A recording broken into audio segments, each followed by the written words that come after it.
I don't know. I did my best. Everyone involved did best. Human Services, the Parks Department.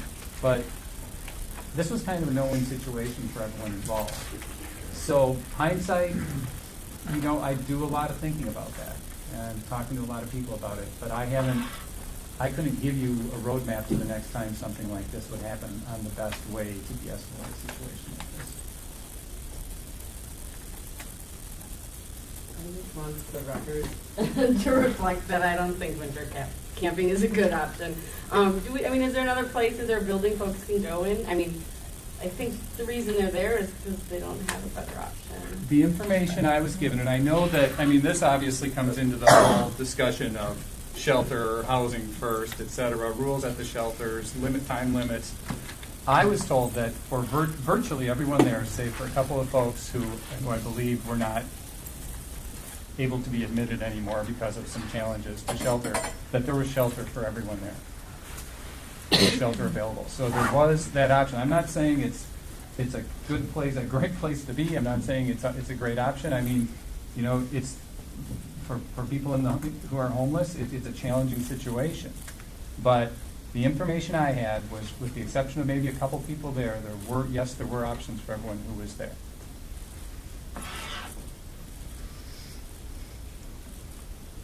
Okay, I have a question. Not that I agree that they should be up Token Creek. I wish they was in Madison. Because a lot of people that work can work. Yeah. How long can they stay at Token Creek? We gave them, what we did there is, camping's closed there for the winter technically, but we extended now a 90-day permit. We turned on electricity. We found a place for them, and Kevin could give a little more detail if I'm not getting all this. Place to, for a fire to burn. So that's another space that, people may not like the location, but again, sitting in my shoes, this has been characterized as we moved everyone out there. No one has to stay there. We're not making anyone stay there, but what we're doing is our best to say, if you're going to camp, we will make this available to you, Token Creek, and allow you to be there. So this is something else the county's providing, for which I will be honest, we're not exactly getting a lot of credit for, and I'm not looking for people to, sing our praises and say we're the best thing since sliced bread, but, we do a lot within the resources that we have. Can we have another option for another campground besides Token Creek? That's the one that we've been able to find now that works the best. Works the best for the city or for the county, yeah. Well, I should actually let the chair call and keep on wanting to. Someone's raising their hand. Actually, I'm sorry. You can, if you want to address the committee, you can fill out one of these blue sheets and we'll call you your turn. So thank you for understanding. If another site comes up, is it possible to move them to the?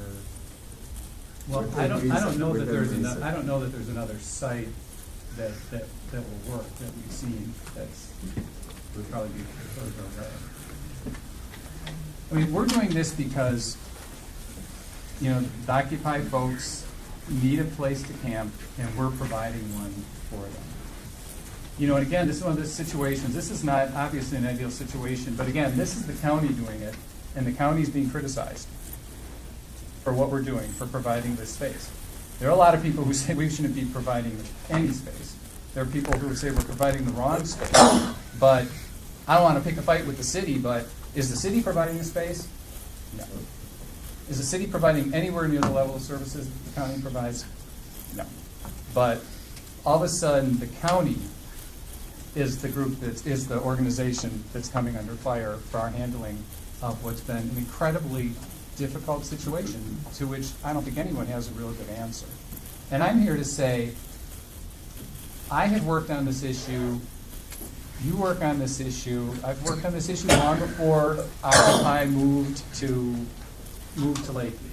I don't issue a press release every time I meet with someone. But I've met with the regional director of HUD, we were talking about this the other day, twice in the last year and a half, talking about SROs. How can we get more SROs? I've met with a local nonprofit and developer who are looking at building 100 SRO unit off the north side. I came forward and amended the 2012 budget to add, I believe it was $15,000 to domestic abuse intervention services because they ran out of hotel vouchers for folks when their shelter closed. And I added an additional $25,000 before any of this came up, so they have hotel vouchers for next year. I guided through a $500,000 of CDBG funding to go toward the new domestic abuse intervention services shelter for women and families. This is not an issue that I've come to lately. It's not an issue I haven't been engaged in or don't care about. But I will tell you, it's frustrating that when I and the county are put in a very difficult situation, such as we were put in at Lakefield, and I think everyone can agree whether or not you agree with how I handled it or how it ultimately ended, what happened when we were there, because there are people on both sides of the issue that feel like it was handled incorrectly because there is no correct way to handle that. I think it's unfair that I and the county have come under so much fire and being accused of not caring about the issue of homelessness because the data, the facts do not back that up. Oh, well, so who was on the removal piece? Was the sheriff in charge of that, or the city? Who was in charge of that? Of the actual, how it unfolded? Yeah. I mean, I can let the sheriff speak and let me know if I... Well, I mean, it wasn't the sheriff. but the sheriff is the one who decides how you do it. I don't tell the sheriff how to do it. Right. So I think that was my question, man. So, Sheriff, do you want to talk about that a little bit? Because Or if we could, yeah, he's got, the county executive has, I'm sorry, Sheriff, the county executive has some limited time.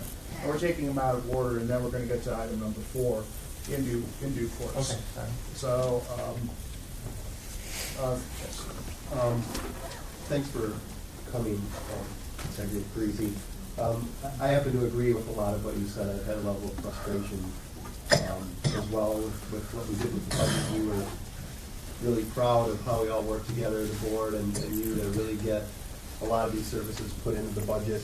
I think one of the issues, though, and the question that I'm asking is, I think there are a lot of people wondering why they can't relocate at Lake Farm versus Token Creek, and I think we should just get that out there, why Lake Farm is not an option at this point for the Occupy people, which is why we're housing them in Token Creek. It's incompatible with a lot of the wintertime uses out at Lake Farm.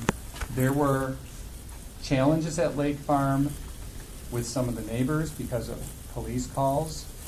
There were, things got better as the summer went on, but there were challenges at Lake Farm that came up. And with the leisure center there are things going on in the winter with people renting it, et cetera. And my feedback from the Parks Department, and this isn't laying it on them because I will take responsibility for any decision because the buck stops with me. Is that it's not a compatible use. So, but I think it's important again to look at the fact that we worked with Occupy to facilitate them camping all year long there and at other places on county land, not in a city park. Once again, the county working with them facilitated, and it wasn't without problems. There were, and I think it's important that people not brush that under the rug. That there were challenges oftentimes out there. Fights, police calls, etc. I'm not saying everyone did it. I'm not saying that was what it was like all the time, but it did happen. But we worked with them to allow them to have a place all summer long. And so then when camping shuts down, as it does every winter, for the winter, we have opened another space at Token Creek. And again, we're being told, well, that's not enough. It's not good enough. You're not doing enough. Well, no one else is doing anything, to be perfectly blunt. Hence my frustration.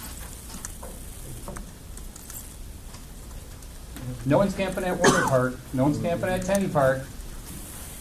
They're looking at county facilities. Okay, I understand the county have done a lot for the police. from my understanding this past summer, dealing with homelessness, that the county have done government-wise more than any other part of the government.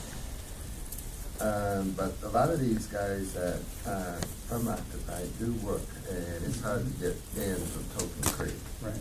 And when I hear it's very, unless you got a car, there's no way to get in.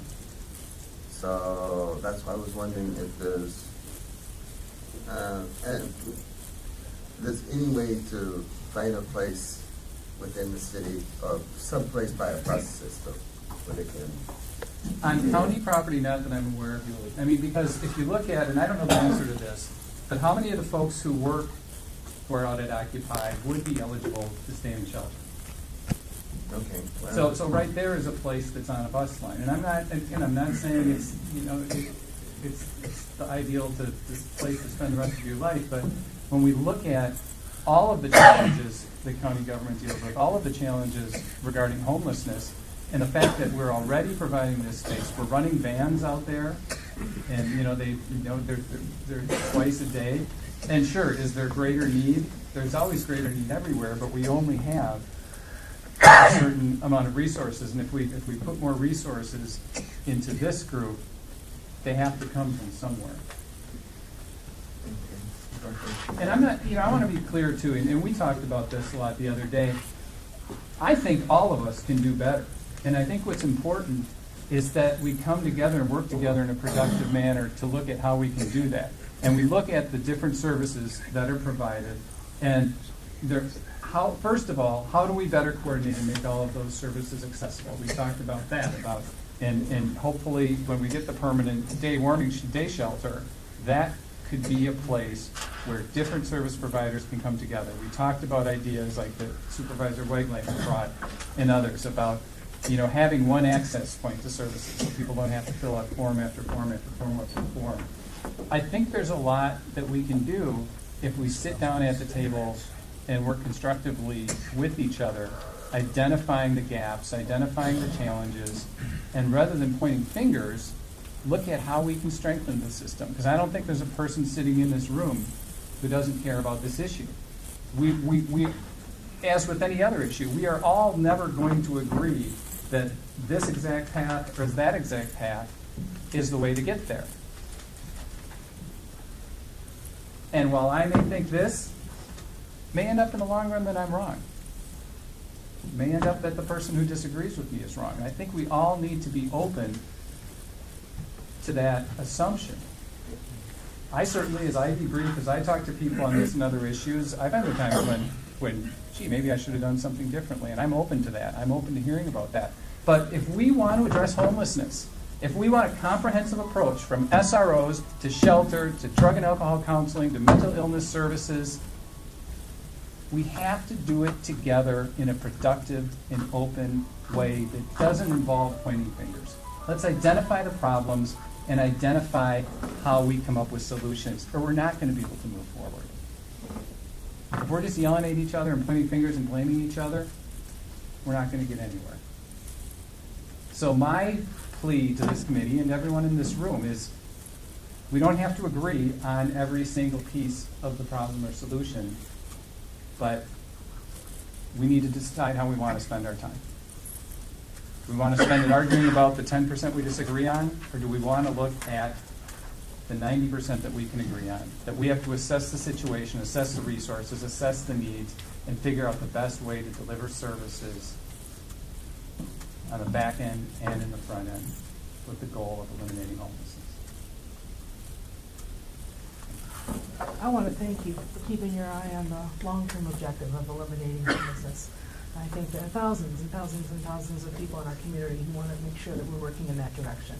And I know how much work that is, and I know how long-term it is, and I know how expensive it is that it is going to be ultimately, and I'm so glad that you're working on it, and thank you. Any further questions? Okay, very good. Thank you very much for. Thank you all. Thanks for listening to me, and thanks for what you're doing. I appreciate it.